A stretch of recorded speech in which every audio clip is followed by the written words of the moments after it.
नमस्कार मित्रों, मैं रंजीत वर्मा अपने YouTube channel study with Ranjit में आपका स्वागत करता हूं। बच्चों, मैं आज आपको अध्याय 4 समाजशास्त्र सेकंड का अध्याय 4 का पार्ट 2 पढ़ाऊंगा। तो देखिए बच्चों, सबसे पहले हम आज आपको बताते हैं पार्ट 2 ये हमारा अध्याय 4 समाजशास्त्र सेकंड का। इसके कुछ महत्वपूर्ण बिंदु हैं कि रोजगार के औपचारिक तथा अनौपचारिक क्षेत्रों का वर्णन कीजिए। यानी जो रोजगार के कुछ औपचारिक क्षेत्र हैं और कुछ अनौपचारिक क्षेत्र हैं, उनका वर्णन कीजिए। तो सबसे पहले बच्चों हम देखते हैं कि औपचारिक क्षेत्रों में संगठित क्षेत्र, औपचारिक क्षेत्र जो होते हैं उन्हें संगठित क्षेत्र भी हम कहते हैं। यानी जो रोजगार के औपचारिक क्षेत्र होते हैं उन्हें हम संगठित क्षेत्र भी कहते हैं। संगठित क्षेत्र की इकाइयों में 10 से अधिक लोग पूरे वर्ष रोजगार में रहने से, जो 10 वर्ष होते हैं, जो संगठित क्षेत्र के इकाइयों में 10 से अधिक लोग पूरे वर्ष रोजगार में रहने से इनके क्षेत्र का गठन होता है। कहने का तात्पर्य बच्चों की जो संगठित क्षेत्र, हमारे रोजगार के संगठित क्षेत्र होते हैं, इनकी इकाइयों में 10 से अधिक, या इनकी एक फैक्ट्री में 10 से अधिक लोग पूरे वर्ष रोजगार में कार्य किया करते हैं, जिससे इनके अंदर इस क्षेत्र का गठन, यानी इस औपचारिक क्षेत्र का गठन होता है, जिसके कारण संगठित तौर पर इनका पंजीकरण होता है। नहीं, जिसके कारण इन जो रहने वाले 10 मजदूर होते हैं, इनका संगठित क्षेत्र पर इनका पंजीकरण हो जाता है और इससे इन्हें उपयुक्त वेतन तथा सुविधाएं मिलती रहती हैं। यानी पंजीकरण होने के बाद इनको हटाया नहीं जा सकता और इन्हें उपयुक्त वेतन तथा सुविधाएं मिलती रहती हैं। जबकि अनौपचारिक क्षेत्र में कार्य के दिनों की सुनिश्चितता नहीं होती। यानी जो औपचारिक क्षेत्र होते हैं उन्हें कार्य के दिनों की सुनिश्चितता नहीं होती है। अर्थात भारत में लगभग 90% से अधिक लोग कृषि, उद्योग और नौकरी आदि असंगठित क्षेत्रों में आते हैं। यानी बच्चों, इस जो हमारा ये प्रश्न है इस कि रोजगार के औपचारिक तथा अनौपचारिक क्षेत्रों का वर्णन कीजिए, तो इसको आप शॉर्ट में कह सकते हैं कि औपचारिक क्षेत्रों को हम संगठित क्षेत्र कह सकते हैं। अर्थात उन क्षेत्रों में जहां फैक्ट्रियों में 10 से अधिक मजदूर कार्य करते हैं और वो पूरे वर्ष रोजगार में लगे रहते हैं, तथा जिससे उनके अंदर इस क्षेत्र का गठन, यानी जो औपचारिक क्षेत्र का गठन हो जाता है और कंपनी में संगठित तौर पर ये जो मजदूर होते हैं इनका संगठित या स्थायी तौर पर इनका पंजीकरण हो जाता है, और जिसके कारण इन्हें वेतन और सुविधाएं मिलती रहती हैं और इन्हें कह सकते हो अन्य सुविधाएं भी मिलती रहती हैं। जबकि जो अनौपचारिक क्षेत्र होते हैं उनमें दिनों कार्य करने के दिनों की सुनिश्चितता कम रहती है। यानी कितने दिनों के लिए आपको कार्य पर रखा गया है और कितने दिनों के लिए नहीं, उसके बाद में आपको हटा भी दिया जा सकता है, इसलिए उन्हें हम अनौपचारिक साधन कहते हैं। और भारत में लगभग 90% से अधिक लोग कृषि, उद्योग व नौकरी आदि असंगठित क्षेत्रों में कार्य करते हैं। यानी कृषि में कार्य करना और नौकरी आदि के क्षेत्रों में अस्थायी रूप से कह सकते हैं जो कार्य करते हैं वे अनौपचारिक साधन कहलाते हैं। ठीक है, अगला देखिए बच्चों, हमारा अगला प्रश्न है कि वर्तमान बहुराष्ट्रीय कंपनियों की कार्यप्रणाली क्या है। यानी वर्तमान में जो बहुराष्ट्रीय कंपनियां हैं उनकी कार्यप्रणाली क्या है। तो वर्तमान बहुराष्ट्रीय कंपनियां अपने स्थायी कर्मचारियों की संख्या में कटौती की है। यानी जो वर्तमान की बहुराष्ट्रीय कंपनियां हैं उन्होंने अपने स्थायी कर्मचारियों की संख्या में कटौती की है। अब वे अपने कार्य बाह्य स्रोतों से, यानी अपने कार्यों को बाहरी छोटी छोटी कंपनियों से करवाती हैं। यानी जो कार्य कह सकते हैं अभी तक बड़ी बड़ी फैक्ट्रियों में मशीनें करती थी, वो कार्य अब बड़े बड़े क्षेत्रों में कह सकते हैं बड़ी बड़ी कंपनियां होती थी, उसमें जो कर्मचारी करते थे, तो वो कार्य अब कर्मचारियों से ना करके वो छोटी छोटी जो कह सकते हो कि कंपनियां होती हैं उनसे करवाते हैं। विकासशील देशों में उन्हें सस्ते मजदूर मिल जाते हैं क्योंकि छोटी कंपनियां बड़ी कंपनियों से काम प्राप्त करने के लिए प्रतिस्पर्धा में रहती हैं, क्योंकि ये कंपनियां कामगारों को कम वेतन देती हैं। यानी बच्चों, इसमें कहने का तात्पर्य है कि वर्तमान में जो बहुराष्ट्रीय कंपनियां हैं वे अपने स्थायी कर्मचारियों की संख्या में बहुत अधिक कटौती करती हैं। जो स्थायी कर्मचारी थे उनको उनकी संख्या में कटौती कर देती हैं, उन्हें निकाल देती हैं, और जो अपना कार्य होता है वो बाह्य स्रोतों से, बाह्य स्रोत जो अन्य छोटी छोटी कंपनियां हैं उनसे करवा लेती हैं।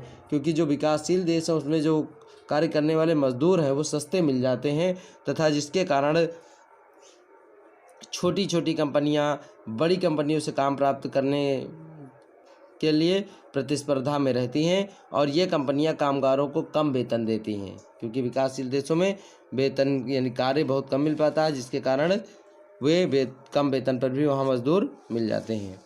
अगला प्रश्न बच्चों हमारा है कि उत्पादन बढ़ाने वाले तरीके कौन कौन से हैं। तो कामगारों के काम से उत्पादन बढ़ाने वाले तरीके कौन कौन से हैं, तो इसमें कह सकते हैं कामगारों से काम कराने के बहुत से तरीके हैं, परंतु उनमें से 2 तरीके महत्वपूर्ण हैं। यानी जो कामगारों से काम कराने के तरीके हैं, तो बहुत से तरीके हैं जिससे कामगारों से, यानी जो मजदूर होते हैं काम करने वाले, उनसे कार्य कराया जा सकता है, लेकिन उनमें से 2 तरीके बहुत ही महत्वपूर्ण हैं। पहला, कार्य के घंटों में वृद्धि करना तथा निर्धारित समय में वस्तु की उत्पादित मात्रा को बढ़ा देना। ठीक है, यानी पहला तरीका क्या होता है कि कार्य के घंटों में वृद्धि करना, यानी जो कार्य करने का समय है उनके घंटों में या समय में उनके वृद्धि कर देना, तथा निर्धारित समय जो वस्तु की उत्पादित मात्रा होती है, यानी 1 घंटे में जितनी वस्तु तैयार की जाती है उसकी जितनी मात्रा में उसको अधिक बढ़ा देना। तथा दूसरा कार्य होता है कि संगठित रूप से करना, यानी दूसरा कार्य होता है कि उस कार्यों को संगठित रूप से करना। अमेरिका ने सन 1980 में वैज्ञानिक प्रबंधन नाम से एक व्यवस्था का आविष्कार किया था, जिसे औद्योगिक इंजीनियरिंग के नाम से जाना जाता था। तो इसे हम उत्पादन बढ़ाने के प्रमुख तरीके कह सकते हैं, अर्थात कामगारों, यानी कैसे कामगारों से काम कराने के तरीके बहुत से होते हैं, परंतु उनमें से 2 तरीके जो महत्वपूर्ण होते हैं। पहला, कार्य में जो कार्य करवाया जाता है उनके घंटों में वृद्धि कर देना, और निर्धारित समय में जो वस्तु की उत्पत्ति होती थी, उत्पादन होता था, उसे और दोगुना कर देना, मात्रा को बढ़ा देना। ठीक है, और दूसरा होता है कार्य को संगठित रूप से करवाना। यही 2 प्रमुख तरीके उत्पादन बढ़ाने के होते हैं। अब बच्चों देखते हैं हम हमारा अगला महत्वपूर्ण बिंदु क्या बनता है। जो अन्य महत्वपूर्ण बिंदु जिनको हम बहुविकल्पी के तौर पे जानते हैं बच्चों, तो औद्योगिकीकरण से विस्तृत श्रम विभाजन होता है। यानी प्रश्न यहाँ पर बनता है कि औद्योगिकीकरण से कौन सा श्रम विभाजन बनता है, तो विस्तृत श्रम विभाजन बनता है। दूसरा हमारा पॉइंट बच्चों महत्वपूर्ण है, औद्योगिकीकरण में आर्थिक असमानता पाई जाती है। यानी औद्योगिकीकरण में कौन सी असमानता पाई जाती है, तो उसमें हम कह सकते हैं आर्थिक असमानता पाई जाती है, और इसमें विस्तृत श्रम विभाजन होता है। फिर आगे देखते हैं, वर्ष 1999 से 2000 में भारत में कितने प्रतिशत लोग कृषि से संबंधित थे, तो 60% लोग कह सकते हैं आप। ठीक है, यानी वर्ष जो 1999 से 2000 में का सत्र था, उसमें 60% लोग कृषि से संबंधित थे। फिर भारत में कितने लोग असंगठित क्षेत्रों में काम करते हैं, तो भारत में अभी मैंने आगे प्रश्न बताया कि 90% से अधिक लोग असंगठित क्षेत्रों में कार्य करते हैं। ठीक है, फिर भारत में प्रथम कोयला, जूट, रेलवे का उद्योग था। यानी भारत में कौन सा प्रथम उद्योग था, कोयला का था, जूट का था और रेलवे का उद्योग था भारत में सबसे पहला। ठीक है, उसके बाद भारत ने सन 1991 में उदारीकरण की नीति को अपनाया था। इसका प्रश्न बच्चों ये होता है कि भारत ने सन 1991 में किस नीति को अपनाया था, तो भारत ने सन 1991 में उदारीकरण की नीति को अपनाया था। या आप इस तरह से प्रकट कर सकते हैं इसको, भारत ने उदारीकरण की नीति को कब अपनाया था, तो 1991 में अपनाया था। ठीक है, 2 प्रकार से इसके प्रश्न बन सकते हैं।